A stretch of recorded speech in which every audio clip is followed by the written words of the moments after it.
भगवद गीता के द्वितीय अध्याय के श्लोक नंबर 55 वहां तक पहुंच गए हैं। तो ये जो श्लोक है, इससे पहले अर्जुन ने क्या प्रश्न किया था, भगवान को 4 बातें पूछी हैं। उन 4 बातों को आप नोट कर लीजिए। क्या कहा कि जो स्थित प्रज्ञ होता है, जो समाधि में स्थित होता है, वो उसके लक्षण क्या है, वो कैसा होता है, व्यक्ति किस तरह से है, उसके लक्षण क्या है, किस प्रकार से वो बोलता है, किस प्रकार से वो बैठता है और किस प्रकार से स्थित प्रज्ञा जो चलता है। ये 3 चीजें तो बाद में हमें याद रह जाएंगी आराम से। क्या, किस प्रकार से बोलते हैं स्थित प्रज्ञा, किस प्रकार से बैठते हैं, किस प्रकार से चलते हैं, और स्थित प्रज्ञा होता क्या है, किसको बोलते हैं स्थित प्रज्ञा, क्या लक्षण है, लक्षण से पहचानते हैं ना हम किसी व्यक्ति को। तो उसके लक्षण क्या है, देखने में कैसा है, वो कैसे रहता है। तो यहाँ पर ये प्रश्न जो है, इसके उत्तर ही आगे सारे जो श्लोक हैं द्वितीय अध्याय के अंत तक, वो सारे श्लोकों में स्थित प्रज्ञा के बारे में ही बताया गया है। उसका ही उत्तर है स्थित प्रज्ञा का, कि स्थित प्रज्ञा कैसे बैठता है, कैसे बोलता है, कैसे चलता है। अब स्थित प्रज्ञा होता क्या है, ये श्लोक का उत्तर है। पहला वाला ये श्लोक जो है, उसका उत्तर यही वाला आ गया। पहले आगे भी आएगा, पहले यहाँ पे भी बता रहे हैं। एक ही जैसे श्लोक है, कोई ज्यादा समझने वाली इसमें वो बहुत ऐसी बात नहीं है। पहले हमने समझ ली बात। पहले हमने क्या बात समझ ली कि जो निष्काम कर्म योग का आश्रय ग्रहण करता है, वो किस में प्रवेश करेगा, लैडर के हिसाब से ज्ञान योग में। जब निष्काम कर्म योग का आश्रय ग्रहण कर लेगा, ज्ञान योग में प्रवेश कर जाएगा। क्यों? क्योंकि वहां पर उसका हृदय तो निष्काम हो चुका है, मतलब कि संसारिक कामनाएं उसके हृदय से निकल चुकी हैं। अब उसको जो भी सारी संसार के भोग हैं, उससे वो विरत हो गया है। तो इसीलिए आत्मा का अनुभव करता है। आत्मा का अनुभव कौन करेगा, जब आत्मा तक पहुंचेगा। हम लोग तो मन तक ही पहुंचते हैं, संसारी लोग। मेरा मन कहता है मैं ये करूं, मेरा मन नहीं कर रहा वहां जाने को, मेरा मन कहता है मैं ये खा लूं, मेरा मन नहीं कर रहा, मतलब मन के हिसाब से हम चलते हैं। लेकिन जब मन का निग्रह हो जाता है, मन सारी कामनाओं का त्याग कर देता है निष्काम कर्म योगी का, तो फिर क्या होता है, वो आत्मा का दर्शन करता है, आत्मा में ही संतुष्ट होता है। क्योंकि आत्मा उस भगवान परमात्मा का ही अंश है, इसीलिए यहां पर वो क्या हो जाता है, स्थित प्रज्ञा हो जाता है। तो इसका अन्वय हमने कर लिया था।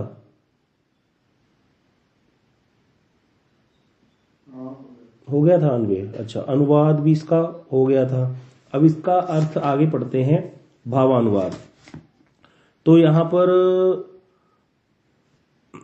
कौन पढ़ेगा इसका भावानुवाद? हरे कृष्ण प्रभु, मैं बोलूं? पढ़ो प्रभु जी। भावानुवाद। अब श्री भगवान प्रजाति से आरंभ कर, राजित से आरंभ करके अध्याय के अंत तक क्रमशः 4 प्रश्नों का उत्तर दे रहे हैं। सर्वान का तात्पर्य है जिसे किसी भी प्रकार की किंचित मात्र भी अभिलाषा नहीं है। मनोगतान शब्द से अनात्म धर्म के कारण स्वरूप कामनाओं के प्रत्याग करने की योग्यता प्रदर्शित होती है। यदि वे आत्म धर्म होते तो अग्नि की उष्णता की भांति उनका भी प्रत्याग करना असंभव होता। यहीं पर छोड़ दीजिए। अब पहले इसका अर्थ बताइए। यहाँ पर इसका अर्थ क्या समझा? मनोगतान शब्द से क्या पता चला? कहते पहले सर्वान शब्द का अर्थ है कि उसकी सारी अभिलाषाएं, सर्व अभिलाषाएं नाश हो चुकी हैं संसार की। मनोगतान शब्द से अनात्म धर्म के कारण स्वरूप कामनाओं के प्रत्याग करने की योग्यता प्रदर्शित होती है। इसका अर्थ क्या है? शास्त्रीय भाषा को समझने की चेष्टा किया करो। अनात्म धर्म के कारण रूप कामनाओं का प्रत्याग करने की योग्यता। अनात्म धर्म क्या है? शरीर का धर्म अनात्म धर्म है या आत्मा का धर्म?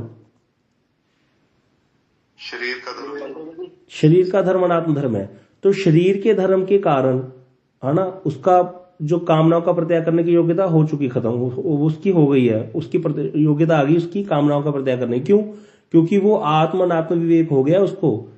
ज्ञान योगी को आत्म अनात्म विवेक हो जाता है। ये पॉइंट आप लेटर में चाहे नोट कर सकते हो। ध्यान योगी और ज्ञान योगी के एक साथ एक लाइन मार लो कि इन दोनों को अनात्म आत्म विवेक हो जाता है। इनको भगवान वाला विवेक नहीं होता, इनको आत्म अनात्म विवेक हो जाता है कि मैं आत्मा हूं और ये शरीर अनात्म है। इसीलिए शरीर संबंधी लोगों से उनका सारा कट ऑफ हो जाता है। वो शरीर संबंधी लोगों से कोई भी वो नहीं करते, किसी प्रकार का संपर्क नहीं रखते। इसलिए आपने देखा होगा कि जो ज्ञान योगी होते हैं ना, जो निरंकारवादी होते हैं, निराकारवादी लोग होते हैं, जो इनके मत वाले होते हैं, वो बड़े शुष्क होते हैं। उनकी बोली देखना, कभी कभी जाना इनके सत्संगों में, बहुत कर्कश आवाज में बोलेंगे आपसे, क्योंकि वो सबको ना इति ना इति ना इति, ज्ञानी का यही मत होता है, बस ये भी गलत है, ये भी नहीं, ये भी माया, ये भी माया, ये भी माया। इवन कि ऐसा भी हमने देखा, अपने बच्चों तक से वो प्यार से बात नहीं करते ये लोग। लेकिन भक्तों में ऐसा कभी नहीं होता। जो भक्ति मार्ग का आश्रय ग्रहण करेगा वो बहुत प्रेमी होता है, वो भगवान के प्रेम में पागल होता है, इसीलिए वो किसी का भी दिल नहीं दुखाते। चाहे वो संसारी व्यक्ति ही वो उनके पास आए, वो अपनी भाषा से, अपने लेन देन से, अपने सौहार्द भाव से उनको अपना बना लेते हैं और धीरे धीरे उनको भगवान की तरफ मोड़ देते हैं। यही भक्ति का जो है लक्षण है, भक्त का यही लक्षण है। इसीलिए कभी भी जो है, कभी भी भक्त ऐसा नहीं होगा कि वो कर्कश आवाज में बात करेगा किसी से, सबसे ही प्रेम से बात करेगा। लेकिन यहां पर ज्ञानी का क्या होता है, अनात्म धर्म के कारण स्वरूप कामनाओं का परित्याग तो हो जाता है, ठीक है, लेकिन वो शरीर संबंधी लोगों से भी ना बहुत अजीब तरीके से उनका बिहेवियर होता है। आपने देखा होगा, ये सबने ऐसा अनुभव किया होगा। तो यहां पर यही कह रहे हैं, अनात्म धर्म के कारण स्वरूप कामनाओं के परित्याग करने की योग्यता तो प्रदर्शित हो ही गई उसकी। अब कहते हैं अगर आत्मधर्म होते, अगली लाइन देखो, तो अग्नि की उष्णता की भांति उनका परित्याग करना असंभव होता। मतलब क्या कहने का है, जैसे अग्नि से हम उसकी उष्णता को कभी अलग नहीं कर सकते। अगर हमारे संसार के भोग, हमारी विषय वस्तुएं, जो संसार की जिन चीजों में हम उलझे हुए हैं, अगर यही हमारा धर्म होता तो कभी भी हम उसका त्याग नहीं कर सकते होते। जो लोग भी त्याग कर पाते हैं, इसका अर्थ क्या है कि वो हमारी है ही नहीं थी। इसकी बात बताई थी ना एक बार आपको कि परम गुरुदेव को किसी ने प्रणाम किया, बोले आप बहुत बड़े त्यागी हो, तो परम गुरुदेव ने उससे ज्यादा बड़े लंबे तरीके से दंडवत प्रणाम कर दिया उसको, बोले मुझसे बड़े त्यागी तो तुम हो। परम गुरुदेव ने कहा, कोई बताएगा इसका उत्तर क्यों दिया था परम गुरुदेव ने? क्या उत्तर दिया था कि मेरे से बड़े त्यागी तो तुम हो संसारी व्यक्ति को, क्योंकि उन्होंने भक्ति का त्याग कर रखा है प्रभु जी। हाँ, कहते मैंने तो उस वस्तु का त्याग किया, ऐसे बोला करो, मैंने तो उस वस्तु का त्याग किया जो मेरी है ही नहीं। मैंने संसार का त्याग किया, ये तो मेरा है ही नहीं था। मेरा शरीर, मैं आत्मा हूं, मैं शरीर थोड़ी हूं। और तुमने तो उस वस्तु का त्याग करा है जो तुम्हारी अपनी वस्तु है। भगवान को त्याग कर दिया, वैष्णव को त्याग कर दिया, इसीलिए तुम मेरे से बड़े त्यागी हो। जो अपनी वस्तु का त्याग करता है त्यागी वो कहलाता है, जो दूसरे की वस्तु का त्याग कर दिया। अब मैं कहूं प्रभु जी आपके घर में जो सामान पड़ा है ना, वो मैंने उसका त्याग कर दिया, आप कहोगे प्रभु जी आपने क्या त्याग कर दिया, हमारी चीज है, आप कौन होते त्याग करने वाले, है ना। लेकिन अगर मैं कहूं कि मेरी अपनी कोई वस्तु उसको छोड़ दूं, तो आप कहोगे हाँ ये त्याग है। तो परम गुरुदेव ने कहा भाई भगवान तो अपनी वस्तु है, तुमने उसको त्याग करा हुआ है, इसलिए तुम मुझसे बड़े त्यागी हो। मैं थोड़ी त्यागी हूं, मैंने तो उस वस्तु का त्याग किया है जो मेरी है ही नहीं। इसीलिए यहां कह रहे हैं अग्नि की उष्णता की भांति उनका परित्याग करना असंभव होता यदि वो आत्मधर्म होता, संसार की वस्तु। आत्मधर्म का मतलब क्या, आत्मा का धर्म है यहाँ? हाँ, आत्मा का धर्म। आत्मधर्म मतलब आत्मा का धर्म, मतलब कि अगर ये संसार की चीजें, ये भोग विलास हमारे आत्मा के धर्म होते तो हम उसका त्याग कर पाते? नहीं कर पाते। अब अगर अभी हम क्यों नहीं त्याग कर पा रहे, लेकिन अब प्रश्न है कि फिर हम अभी क्यों नहीं त्याग कर रहे? क्योंकि एक बच्चा होता है छोटा सा, है ना, जब उसका जन्म हुआ है, अब उसको ना छोटी सी डोर, जो छोटी सी पतला सा धागा, बिल्कुल पतला सा धागा जो ऐसे टूट जाए, जो उससे ना उसको हाथ ऐसे ऐसे करके बांध दो, गोल गोल करके। अब बताओ वो बच्चा उसको खोल देगा? नहीं खोल सकता। लेकिन वही बच्चा बड़ा हो जाएगा तब तो ऐसे मारता है हाथ, एक बार में खोल के फेंक देगा। ये हम अभी छोटे बच्चे हैं इस मामले में कि ये भोगों का परित्याग कर पाए, इसमें हमारी बुद्धि अभी छोटी है, हमारा विवेक जागृत नहीं हुआ। इसीलिए गोस्वामी जी लिखते बिन सत्संग विवेक न होई, राम कृपा बिनु सुलभ न सोई। सत्संग के बिना विवेक नहीं होगा और भगवान की कृपा के बिना वो सुलभ होगा नहीं सत्संग। हमको सत्संग मिल रहा है, बस खुश हो जाओ, हमको भगवान ने चुन लिया, हमको सत्संग मिल गया गौड़िया वैष्णवों का, आचार्यों का, हमें वो गुरु परंपरा की कथा सुनने को मिल गई। वैसे साधारण सत्संग नहीं मिल रहा हमको, हमें गुरु परंपरा से प्राप्त हो रहा है ये सत्संग, तो ये हमको मिल गया ना। अब राम कृपा हो गई, अब ये विवेक जागृत हो जाएगा। अब हम एकदम से धागे तोड़ देंगे, ये संसार के बंधन के धागे। कैसे छूट जाएंगे? तोड़ेंगे भी नहीं, ये अपने आप कैसे छूट जाएगा सब कुछ पता ही नहीं चलेगा, पता ही नहीं चलेगा। कब प्यार हो गया कृष्ण से ये पता ही नहीं चलेगा। कथा सुनते सुनते कब हमारा ध्यान इधर से हटके उधर लग गया पता ही नहीं चलेगा। लेकिन यहां जो बात हो रही है, यहां ज्ञानियों की बात हो रही है, ये हमेशा याद रखना है। इसीलिए यहां पर अपना प्रयास है। तो अपना प्रयास पहले क्या था, उसने निष्काम कर्म योग का आश्रय ग्रहण किया था, फिर वो ज्ञान योग में प्रवेश कर गया। अब ज्ञान योग में प्रवेश कर गया तो इसीलिए उसका, क्योंकि वो उसने सारे देह धर्मों का त्याग कर दिया है, देह धर्म अर्थात शरीर संबंधी धर्म, शरीर संबंधी धर्म जो कामनाएं वासनाएं थी वो सब त्याग हो चुकी हैं। इसीलिए क्या हो गया, अब वो आत्मा का दर्शन होने लगा। मन से ऊपर उठ के आत्मा है, मन से आगे आत्मा है, तो आत्मा का दर्शन हो गया उसको, आत्मा में ही संतुष्ट रहता है। इसलिए कह रहे इसका कारण यह है कि निगृहित मन, निग्रह मतलब जो सब ओर से हट गया, निग्रह का अर्थ होता है सब ओर से हट जाना। जो सब ओर से हट चुका है मन संसार से, आनंद स्वरूप आत्मा को प्राप्त कर आत्मा के द्वारा ही संतुष्ट होता है। तो श्रुति में भी कहा गया है, यदा सर्वे प्रमुच्यन्ते कामा यस्य हृदि स्थिता अथ मृत्यो अमृतो भवेयत्र ब्रह्म समश्नुते। क्या कह रहे हैं, जिस समय हृदय में स्थित सभी कामनाएं दूर हो जाती हैं, उस समय मृत्यु भी अमृत हो जाता है, उसमें विष भी अमृत हो जाता है। उसमें मृत्यु भी आएगी तो वो हंस के जाएगा व्यक्ति, क्योंकि उसको पता है कि मैं मर नहीं रहा, मेरा शरीर मर रहा है, मेरी आत्मा तो अमर है। समझ में आई बात। और वो ब्रह्म लाभ करता है। यहां पर ये नहीं कहा वो भगवान के धाम में जाता है, वो क्या हो गया, ब्रह्मलीन। ज्ञानियों के लिखा है, कभी जाके देखना ज्ञानियों के जो आश्रम होते हैं वहां क्या लिखा होता है। हरिद्वार में जितने आश्रम है सब ज्ञानियों के ही हैं, ब्रह्मलीन संत, ब्रह्मलीन ब्रह्मलीन, वो सब ज्ञान योग है। तो यहां पर कह रहे हैं वो वहां पर क्या हो जाता है, ब्रह्म को लाभ करता है। आगे बहुत सुंदर, आगे गुरुदेव आगे जो सप्रकाशी का वृत्ति है उसको पढ़ते हैं। यहां पर गुरुदेव कह रहे हैं, इस श्लोक के साथ आत्मन्नेव च संतुष्ट का भी अनुशीलन करना चाहिए। अर्थात हम गीता के तीसरे अध्याय के 17वें श्लोक में प्रवेश करेंगे। अभी थोड़ा इसको पढ़ लेते हैं, उसके बाद गीता के तीसरे अध्याय के 17वें श्लोक को हम अभी साथ के साथ ही पढ़ेंगे, क्योंकि वहां पर दोनों की बात हुई है, ज्ञान योगियों की, भक्ति योगी की। एक प्रश्न आपसे पूछता हूं, क्या सिर्फ ज्ञान योगी ही स्थित प्रज्ञा होता है या भक्ति योगी भी हो जाता है? क्या लगता है आपको? भक्ति योगी तो होता ही है प्रभु जी। हाँ, भक्ति योगी भी स्थित प्रज्ञा हो जाता है। क्यों?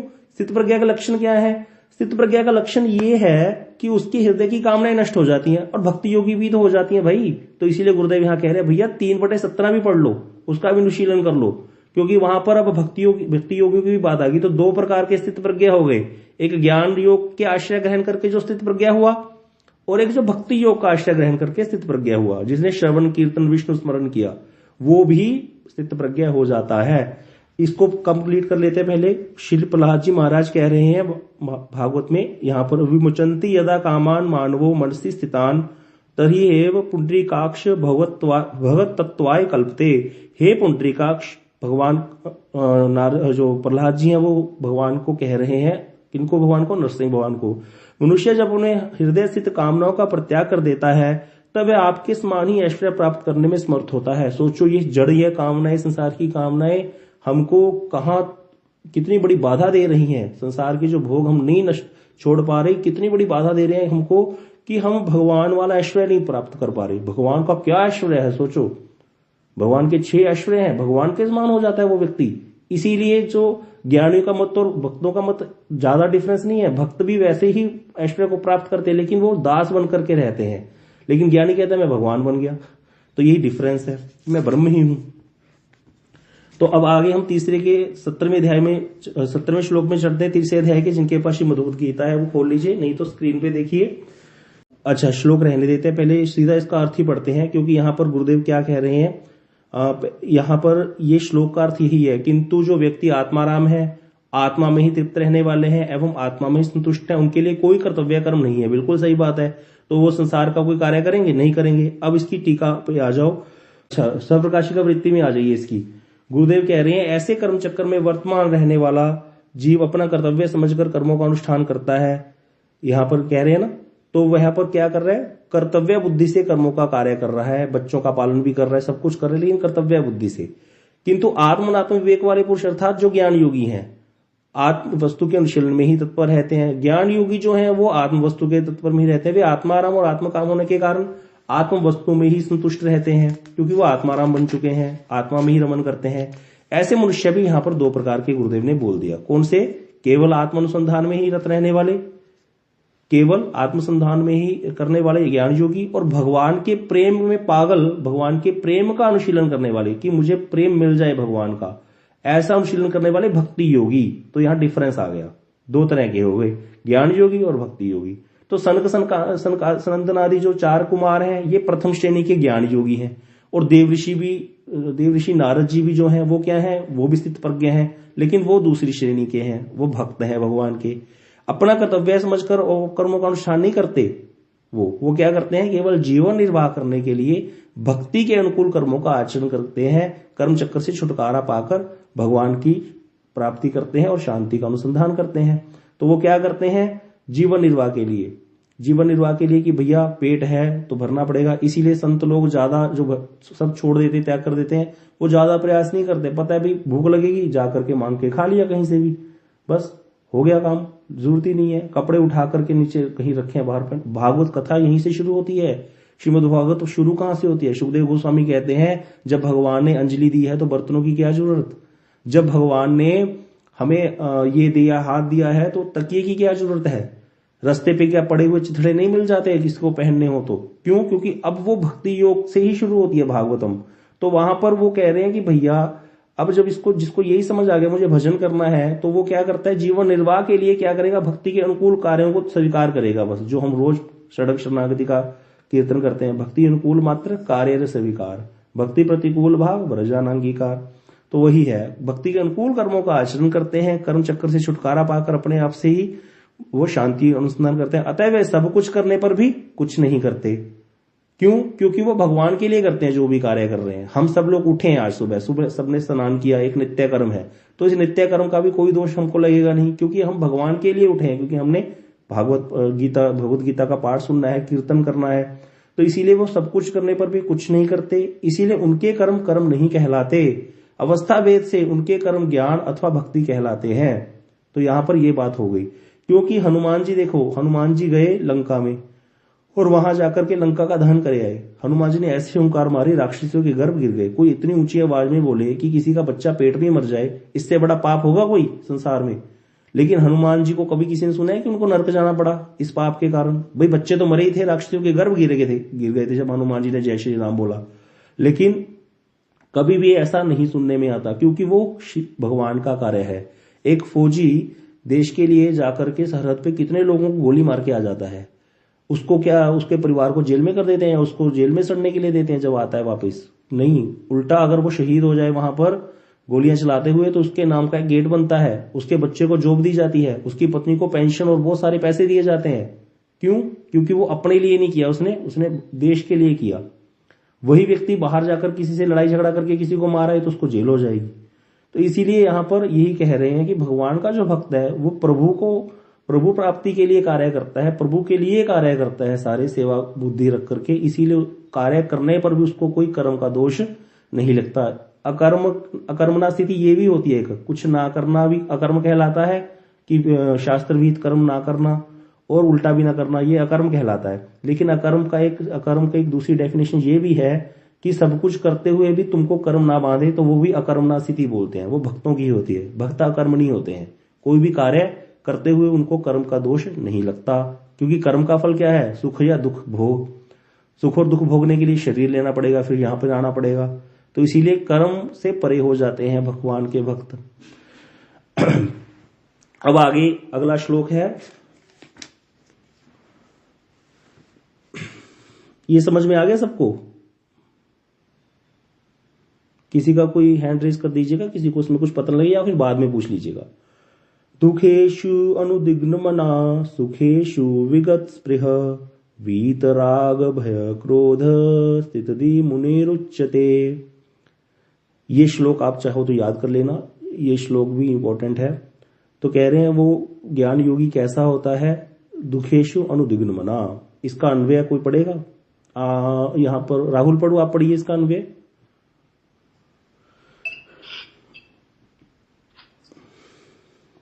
प्रभु जी मेरे को बोला? हाँ जी प्रवींद्र प्रभु, हाँ जी प्रभु आप पढ़िए। अच्छा ठीक है। दुखेशु आध्यात्मिक, आदि दैविक एवं आदि भौतिक तीनों तापों के उपस्थित होने पर अनुदिग्न जिनका मन उदेगर रहता है, सुखेशु सुख के उपस्थित होने पर विगत सप्राहीन रहता है। वीत राग भय क्रोध से रहित मुनि, ऐसे मुनि स्थित प्रज्ञ उच्चते कहलाते हैं। अनुवाद पढ़िए।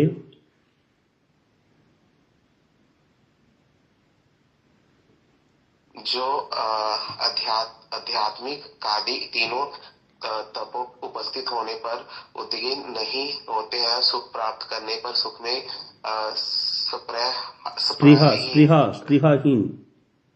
स्पृहाहीन रहते हैं, राग भय तथा क्रोध से रहित ऐसे मुनि स्थित प्रज्ञ कहलाते हैं।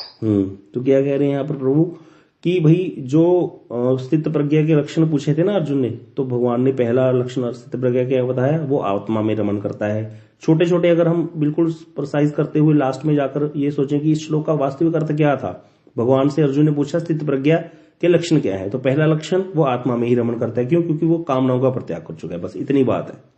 दूसरे बात में इस वाले श्लोक में क्या बता दिया, वो तीनों तापों पर उपस्थित होने पर भी द्वेग को प्राप्त नहीं होता, कोई उसको उद्वेग नहीं होता उसका मन, और सुख प्राप्त करने पर बहुत खुश नहीं होता, स्पृहाहीन मतलब सुख के लिए वो प्रयत्न नहीं करता, और राग भय क्रोध से रहित होता है। हम लोग संसार में क्यों परेशान है, किसी से क्रोध करते हैं, किसी से राग करते हैं, किससे प्रेम कर रहे हैं, किससे द्वेष कर रहे हैं, या फिर भय से शंकित रहते हैं। सभी लोग भयभीत रहते हैं, ये ना हो जाए, वो ना हो जाए, घर में कोई अच्छा फंक्शन हो तो भी डरते रहेंगे कुछ अनहोनी ना हो जाए।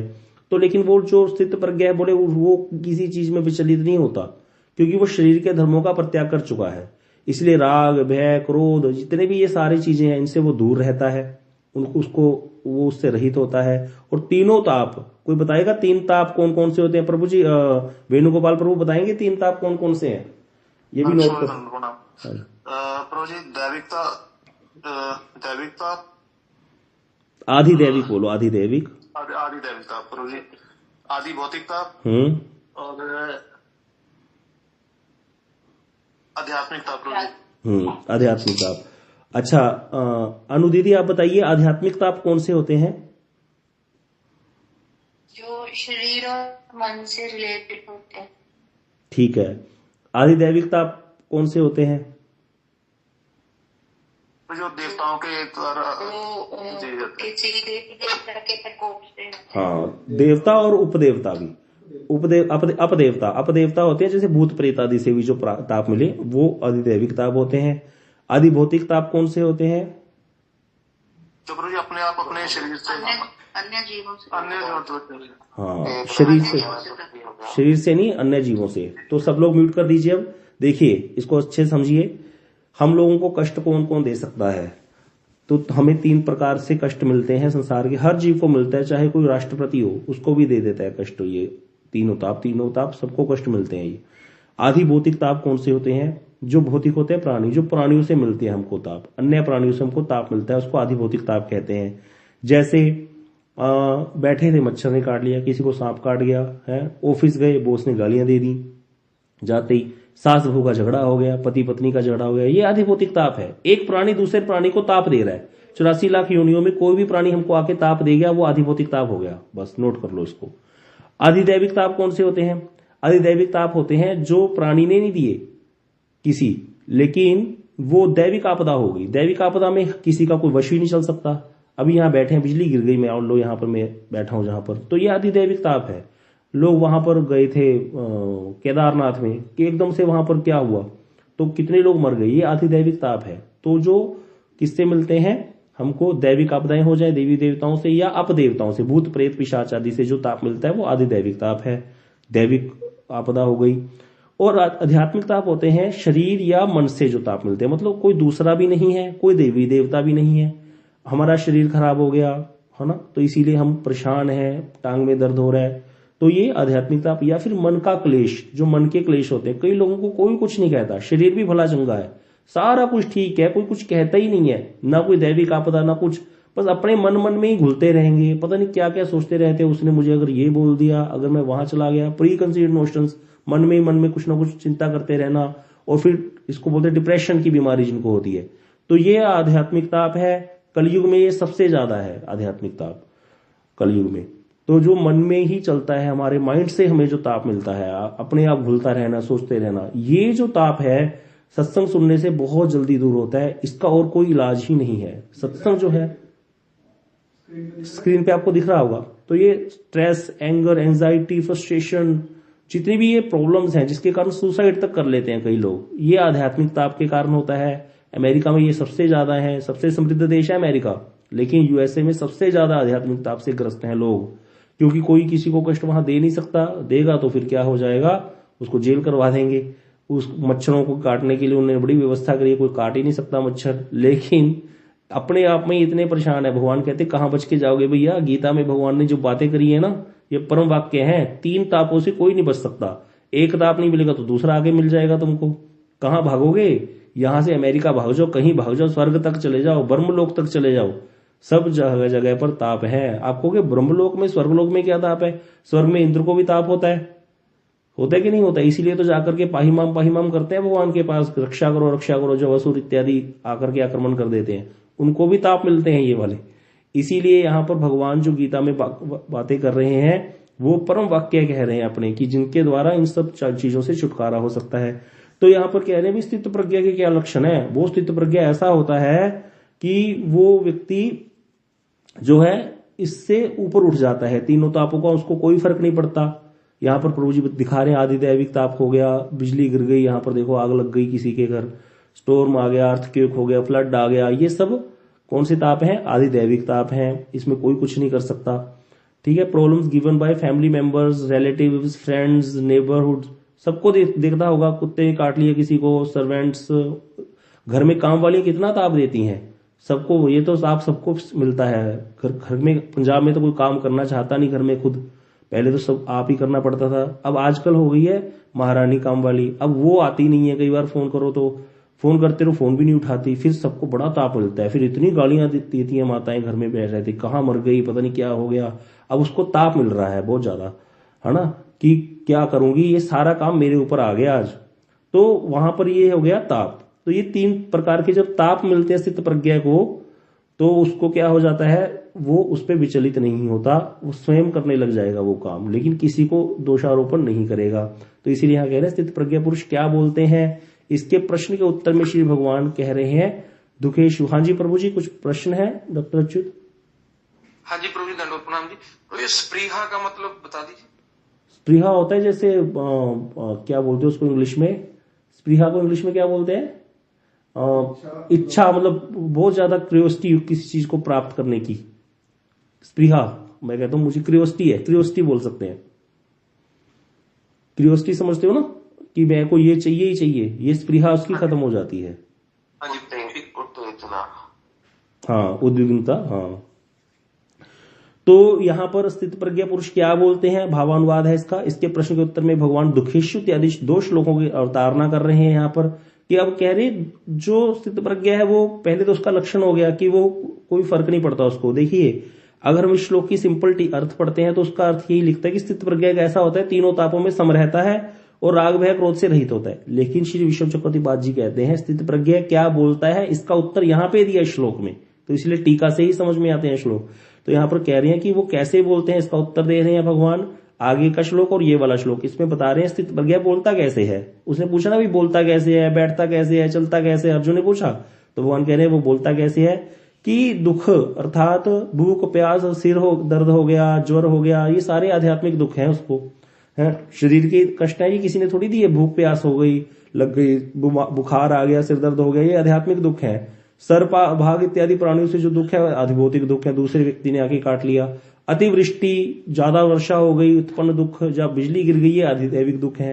अनुदिग्न मना उसे कहते हैं जो इन दुखों के उपस्थित होने पर ऐसा सोचते हैं कि भाई किसी ने नहीं दिया, प्रारब्ध है, प्रारब्ध से प्राप्त है, मुझे दुखों का इसका भोग करना है।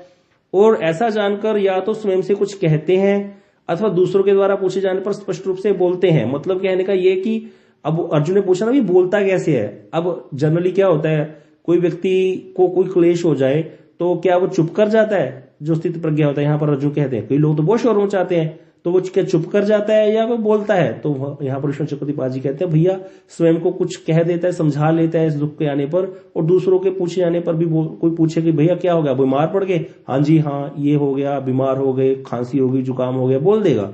लेकिन बोलने पर भी दुख से उत्तेजित नहीं होता। यहाँ पर ये नहीं कहा कि अपना दुख बोलेगा नहीं। अर्जुन ने पूछा ना कि क्या बोलेगा ही नहीं, वो चुप ही कर जाएगा ज्ञान योगी।